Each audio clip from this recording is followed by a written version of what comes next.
Ini dia cara bikin produk digital teman-teman jadi lebih diingat dibandingin sama kompetitor. Oke, so jadi video kali ini gue akan menjelaskan tentang salah satu konsep lagi namanya adalah CEP atau kategori entry points yang bisa digunakan sama teman-teman untuk bisa meningkatkan jumlah penjualan dari produk digital teman-teman yang sedang teman-teman jual gitu ya.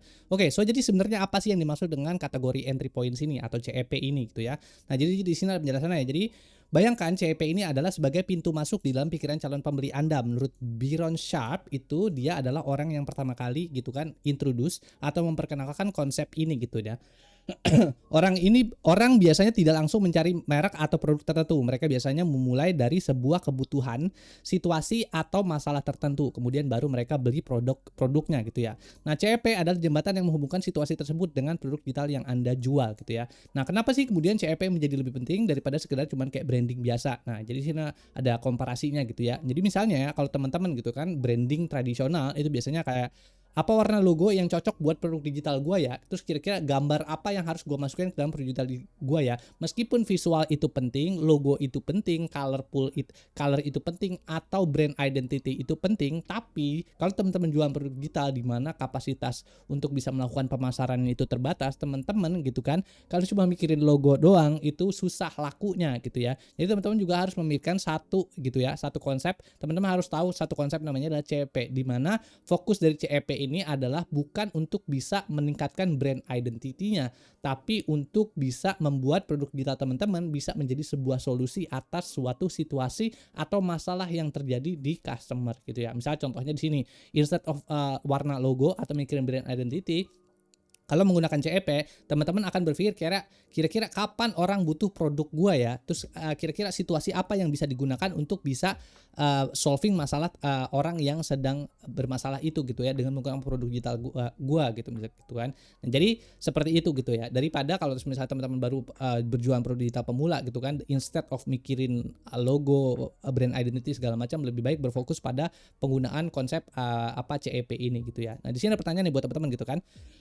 Coba bayangkan satu momen di mana calon pembeli merasa sangat kesulitan tanpa produk Anda. Ceritakan dong situasi seperti apa yang biasanya membuat mereka merasa kayak butuh bantuan segera nih gua gitu kan, kalau nggak dibenerin, kalau nggak kalau nggak gua solve masalah ini gua akan kerepotan sendiri gitu ya. Nanti kita bisa bisa komentar di kolom komentar di bawah, nanti kita bisa diskusi ya gitu ya.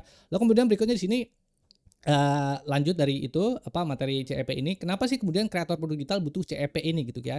Ya jadi di dunia produk digital, e-book, kursus online atau template itu sangat padat. Jika Anda hanya berteriak kayak beli produk gua dong gitu kan, orang akan cepat bosen dan bahkan nggak mau beli produk kita gitu kan. Tapi kalau kita menggunakan CEP, nah, CEP membantu Anda masuk ke pikiran mereka tanpa terlihat sedang berjualan secara paksa, atau kalau misalnya dalam istilah marketing sebutannya adalah melakukan hard selling gitu kan. Jadi instead of melakukan hard selling, kita bisa mengkombinasikan situasi atau problem mereka kemudian bisa dijadikan sebuah gitu kan cara untuk bisa berjualan produk kita. Melakukannya via soft selling kayak gitu sebutannya. Nah, kemudian berikutnya di sini adalah hubungan kebutuhan konsumen dan produk Anda. Nah, produk digital Anda sebenarnya adalah jawaban dari sebuah situasi yang dialami oleh audiens gitu. CEP memastikan bahwa saat situasi itu terjadi, nama Anda lah yang kemudian muncul di kepala mereka. Misalnya contohnya ya, ini yang paling gampang aja gitu kan, contoh yang paling gampang yang teman-teman pasti ingat dan pasti tahu, namanya adalah produk tolak angin. Bagaimana caranya tolak angin ini bisa menggunakan suatu konsep yang namanya CEP ini untuk bisa melakukan branding dan selalu diingat sama orang. Jadi gini, misalnya kalau kita situasi gitu kan, situasinya adalah kalau kita masuk angin pasti kita belinya adalah tolak angin gitu ya. Jadi kayak gitu kita bisa bikin gitu kan, mendesain produk digital kita untuk bisa menemukan suatu akar masalahnya nih apa sih gitu kan, kemudian kita bisa melakukan branding dari sana. Nah, dengan menggunakan konsep CEP ini, atau misalkan contoh-contoh lainnya misalnya ya, jika audiens mengalami suatu situasi tertentu gitu kan, misalnya kayak bingung mau masak apa untuk diet besok. Nah, kita bisa dari sini kemudian bisa nyambungin ke produk digital kita. Jadi misal ebook resep sehat 30 hari Anda dan seterusnya. Jadi kita bisa nyambungin di arah sana. Lalu kemudian bagaimana CEP membantu audiens mengingat Anda? Yang pertama adalah itu udah pasti menghubungkan emosi gitu kan. Nah, ini ada beberapa komponen yang nanti gua akan jelaskan gitu ya. Jadi situasi, emosi segala macam yang bisa kita gabungkan terhadap produk digital kita supaya bisa lebih diingat sama orang. Yang kedua adalah memperluas jangkauan.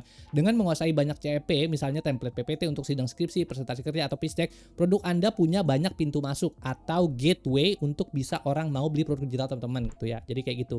Jadi ini sebenarnya udah gue bahas di video sebelumnya gitu ya, dimana ada satu tools yang bisa kita pakai, itu namanya Digital Product Coach yang gue jual di kursus gue juga ini, namanya Kreator Viral. Nah di sana kemudian kita bisa gitu kan memperluas jangkauan atau fitur dari produk digital kita dengan menggunakan yang namanya tools AI ini atau Digital Product Coach ini. Di dalamnya itu nanti ada outputnya, namanya adalah USP atau Unique Selling Point. Nah kita bisa dari situ kita bisa untuk produk digital kita ya, kita nanti bisa expanding gitu. Oh, produk digital kita ini, lalu kita bisa tambahin fitur ini, fitur ini, fitur ini, dan seterusnya gitu. Jadi kita bisa orang akan semakin luas jangkauannya kalau misalnya kita bikin model yang seperti itu. Itu yang kedua.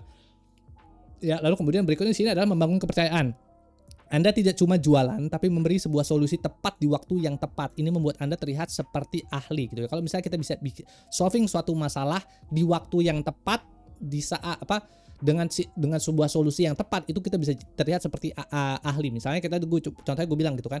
Jadi kalau kita masuk angin gitu kan, kita bisa menggunakan tolak angin untuk bisa solving masalah tersebut kayak gitu. Jadi lo masuk angin, minum tolak angin kayak gitu. Jadi kita bisa bikin gitu produk digital kita punya suatu situasi yang atau masalah tertentu, kemudian bisa disambung-sambungin untuk bisa jadi sebuah solusi di mana nanti kita akan terlihat sebagai seorang ahli di sana. Nah, di sini ada pertanyaan buat teman-teman ya. Jadi kalau saya menjual template Canva untuk UMKM, salah satu CEP pintu masuk yang paling pas adalah saat pemilik toko merasa apa nih gitu kan. Titik-titik, karena harus posting produk tiap produk tapi tidak punya skill design gitu ya. Nah, balik lagi ya, nanti kita bisa diskusi di kolom komentar di bawah untuk bisa dapetin jawabannya tuh seperti apa gitu ya.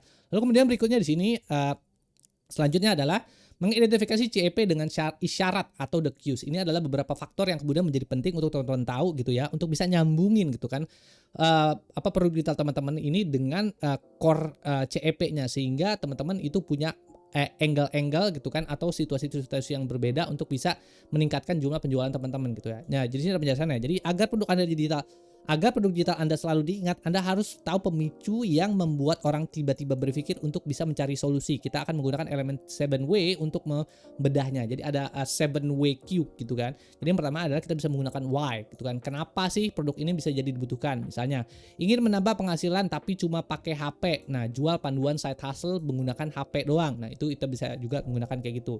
Yang kedua adalah when, kapan? Sudah jam 11 malam tapi kerjaan belum kelar juga. Nah, jual template workflow untuk bisa mempercepat pekerjaan kita dan seterusnya gitu. Ini ada banyak ya. Ada why, when, where, with whom, bersama siapa, with what, dengan apa, what, sedang apa, WH, feeling, perasaannya gitu kan. Nah, itu.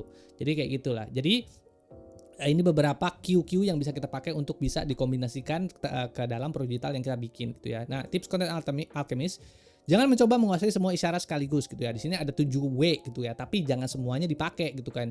Ya ambil salah satu, 2 atau 3 aja. Misalnya ya, kalau tadi ya misalnya kalau teman-teman masuk angin, jangan lupa minum tolak angin ya supaya bisa cepat sembuh kayak gitu kan. Itu kan cuma satu kan, when aja, kapan itu kan. Kalau lu when, kalau why and why and when kalau nggak salah ya. Jadi 2 aja gitu kan, pada saat lu masuk angin gitu kan misalnya, atau bisa juga kapannya, misalnya pada saat lu masuk angin di malam hari, jangan lupa minum tolak angin supaya bisa sembuh. Itu bisa juga digabung. Atau pada saat why, pada saat lu masuk angin doang kayak gitu kan, itu jangan lupa minum tolak angin kayak gitu ya. Jadi kita bisa nyambung-nyambungin produk digital kita sehingga kita punya gitu kan angle gitu kan, konten atau juga angle marketing iklan yang kita bisa pakai untuk bisa berjualan produk digital kita jadi lebih laku nanti seterusnya. Lalu di sini ada pertanyaan lagi.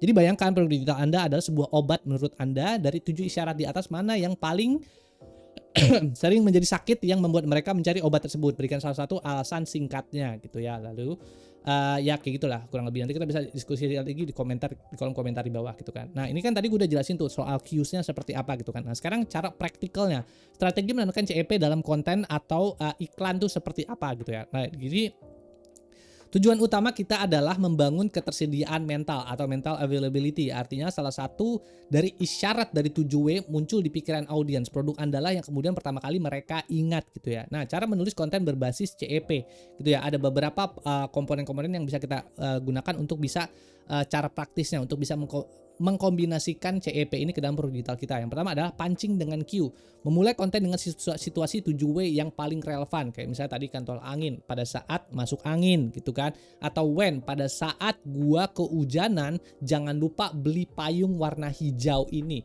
Atau kalau misalnya contoh produk digital, nah ini ada contohnya ya. Jadi pernah nggak sih udah jam 10 malam tapi kerjaan masih numpuk, when gitu kan. Nah lo harus gitu kan harus beli produk digital side hustle di malam hari misalnya kayak gitu kan. Itu juga bisa kita lakukan. Misalnya validasi perasaan.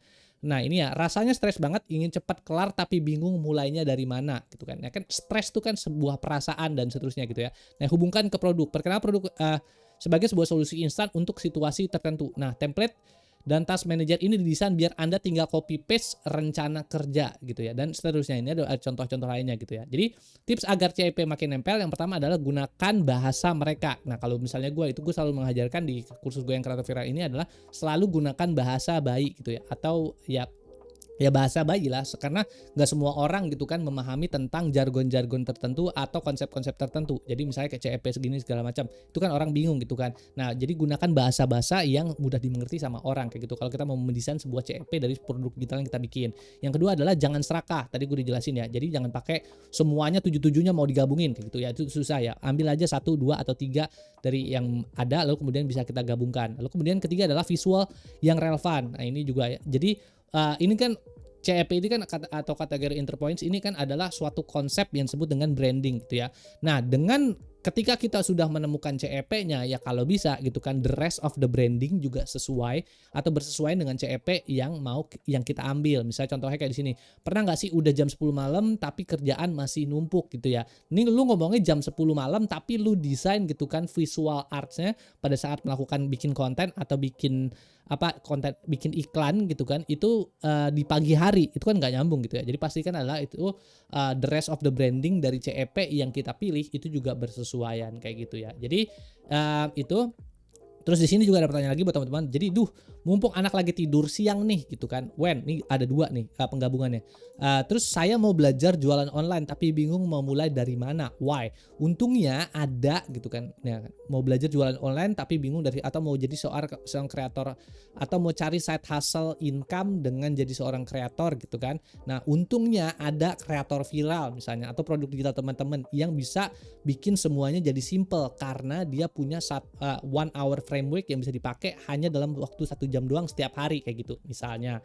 Nah kalau teman-teman bisa mendefinisikan itu semua gitu kan, dengan apalagi dengan menggunakan CEP tadi, itu bisa jadi sebuah konten yang panjang kali lebar kali tinggi dan seterusnya gitu, bisa jadi unlimited konten di sini gitu ya. Nah itu sih salah satu strategi lagi yang teman-teman bisa pakai untuk bisa meningkatkan penjualan dari produk digital teman-teman gitu ya. Ya paling itu aja yang bisa gue sampaikan di video kali ini ya. Gue berharap teman-teman yang sedang berjualan produk digital, mudah-mudahan produk digitalnya juga bisa jadi lebih laku lagi, dan berikutnya juga ya bisa juga bermanfaat dari produk digital yang teman-teman kembangin sendiri kayak gitu ya. Jangan lupa bantu share, like, sama komen. Terus itu bisa gue juga di onsu.com. Kalau mau ngobrol-ngobrol bisa di sana ya. Terima kasih teman-teman. Oke, bye.